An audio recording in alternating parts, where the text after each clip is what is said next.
안녕하세요. 한의사 박진영입니다. 뉴스에 이게 나왔어요. 국민 5명 중 1명이 척추질환. 그런데 문제는 뭐냐면 평균 진단 연령이 점차 낮아진다는 문제예요. 지난해의 경우 신규 환자 118만 명의 40%인 47만 명이 20대, 30대였답니다.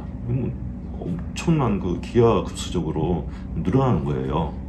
어렸을 때, 우리 젊었을 때만 하더라도 온 젊은 사람이 허리가 아파, 10대, 20대 했잖아요. 온 젊은 사람이 허리가 아파, 어른 앞에서 허리 아프다고 말하면 안 되는 거야. 그런 소리를 저도 들었거든요. 직접 임상가에서 허리 아프신 분들을 보면은 젊은 친구들이 꽤 많아요. 진짜 중고생들도 꽤 많고요. 20대, 30대 젊은 분들이 점차 허리가 굉장히 아프면서 어떤 구조적인 문제, 그렇죠? 아픈 것은 다 구조적인 거예요. 특히 허리 같은 경우는요. 특히 젊은 분들이 어디 병적으로 아플 이유가 뭐가 있겠습니까? 학교 다닐 때는 어땠어요? 학교가 끝나면 그냥 가방 딱 집에다가 내동리 치고 아니면 학교에다 놓아두고 들로 산으로 뛰어다니면서 근력을 키웠다고 할까요?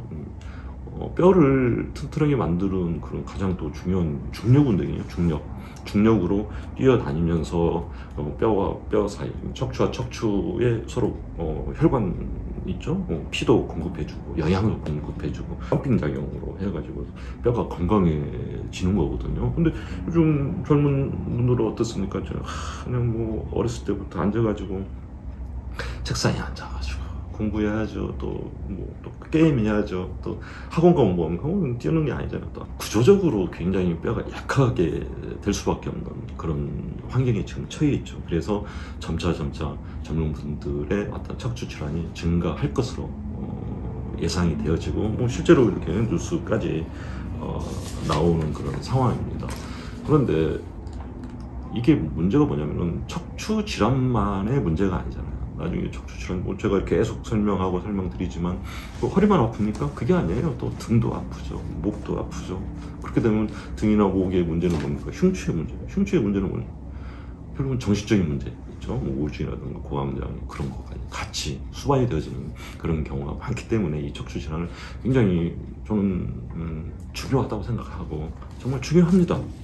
아까도 어떤 환자분이 손발이 착 오면서 마음도 우울하고 물론 등이 굽었죠. 그런 분들 우울증이냐? 우울증 약 처방 받아야 되겠습니까? 그게 저는 우울증이 아니라고 봅니다. 정신적인 문제가 아니고 결국은 척추의 문제이기 때문에 척추를 바로 세워야만이 그 병이 나는 거예요. 허리가 안 좋아, 척추가 안 좋아서 우울증이 왔다 이거예요. 그런데 그걸 바로 우울증으로 어떤 정신적인 진단 세트로 받아들여가지고 그쪽으로 치료를 한다.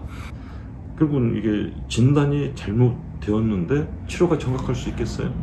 결국은 정확한 진단에 의해서 치료의 방향이 결정되고 치료의 방향이 올바르게 가야만이 그 병이 치료가 되는 거예요.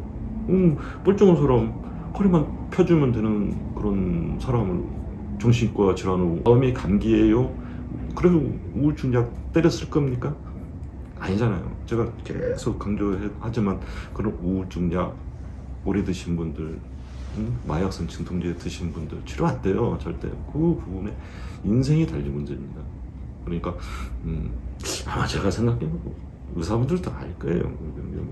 그걸 꼭 어떻게 정신과적인 영역으로 이렇게 보내지 말고 척추를 한번 잘 살펴보게끔. 사람의 미래잖아요. 젊은 분들도 그분의 또 미래고 나라의 미래예요. 저 또한 마찬가지로 제 노후에 듬직한 어떻게 보면은 기둥이 되지 않겠습니까? 자, 일단 제가 이제 오늘은 젊으신 분들에 대해서 제가 말씀을 드리는 거예요. 일단 허리가 아프다.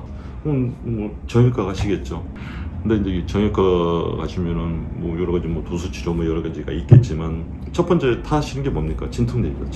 진통제는 크게 이제 두 가지로 나누죠. 하나는 스테로이드성 진통제, 또 하나는 엔세이드 약물 해가지고 논스테로이드랄 안티 인플라메토리 들어갔어 해가지고 비스테로이드성 염증 치료제, 안티, 그러니까 항염증제죠. 그 두 가지로 나눕니다. 이 진통제의 부작용에 대해서 잘 모르시죠? 뭐 타이레놀을 먹죠. 타이레놀. 간에 상당히 안 좋습니다. 뭐 일반 사람들은 한약만 간이 안 좋다고 보는데 그게 아니에요. 미국 같은 경우에 보면은 급성 간부전의 1위가 그 타이레놀 때문에 오는 거고, 간 이식 환자분의 2위입니다.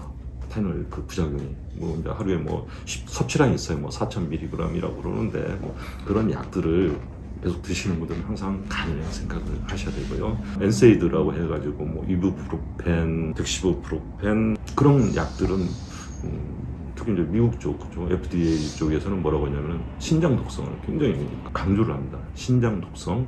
그다음에 그런 엔세이드 약은 또 위장 장애가 있어요.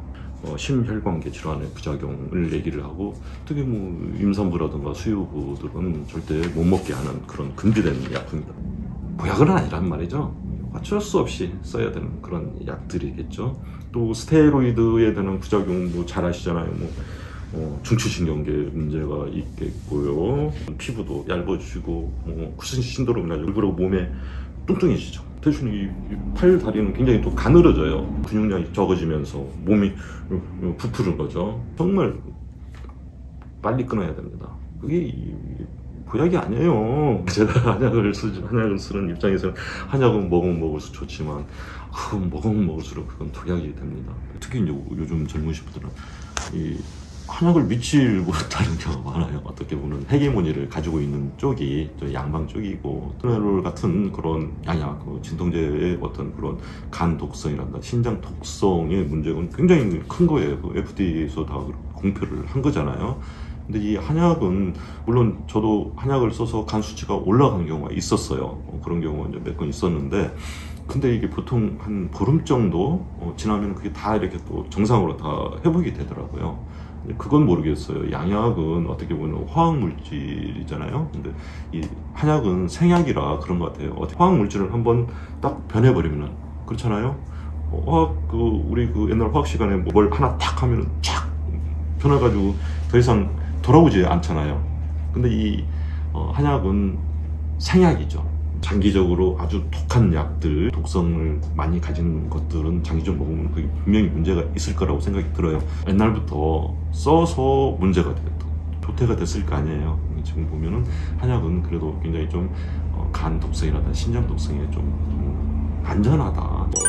정말 이 보면은 그런 분들 굉장히 많아요. 근데 저 같은 경우는 이제 특히 젊으신 분들 그렇게 오셔도 많은 시술이나 수술을 안 한 경우는 이제 교정을 하잖아요. 그러면 얼굴이 쫙 빠집니다. 그리고 근육이 생겨요. 그리고 저번에 뭐 어떤 본인이 이거 해가지고 한 15kg 이상 빠졌다고 하는 분도 계셨는데, 그래요. 내 몸을 살리는 것이다. 하나밖에 없는 내 몸이니까 내가 알아서 내 몸을 지켜야 됩니다. 그러니까 그런 어떤 스테로이드 약 또는 뭐 진통제, 그게 결국은 치료하는 약, 큐어가 아닙니다. 치료가 아니라 케어죠. 진통, 그렇죠? 통증을 조절할 수밖에 없는, 그것도 단기간이에요. 그게 지속적으로 되는 거 아닙니다. 허리가 아프다 그러면 결국은 구조가 잘못된 거예요. 요추 4번이든 요추 5번이든 뭐 천추 1번이든 거기가 좁아져 가지고 신경을 누르는 거 아닙니까? 그러면은 그것을 치료하려면은 어떻게 돼요? 골반을 내려가지고 척추의 공간을 만들어서 신경이 잘 통하게 만들면 통증이 없어지는 거예요. 그러니까 그릇이라고 하면은 사람 몸 체형 자체가 그릇이라면 이제 만들어지는 단계잖아요. 그런 친구들은 굉장히 빨리 낫습니다.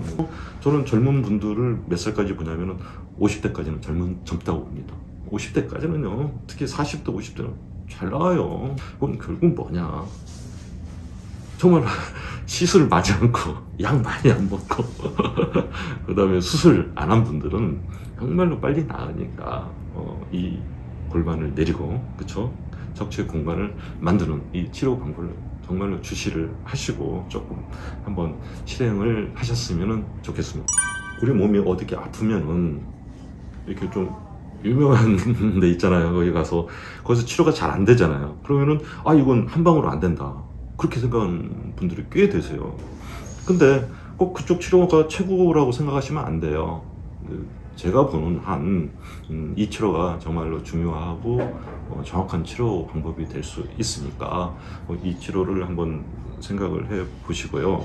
뼈가 너무 안 좋은 자세로 해가지고 뼈가 막 비틀어져 있는 분 한두 분 빼놓고는 이만큼 좋은 치료 방법이 없겠구나. 정말 누구하고 겨뤄보고 싶어요. 계속 제가 말씀을 하고 반복해서 말씀드리는 것이 뭐냐면은, 자, 오래 앉아 있어요. 그죠? 그러면 골반이 올라가게 돼 있습니다.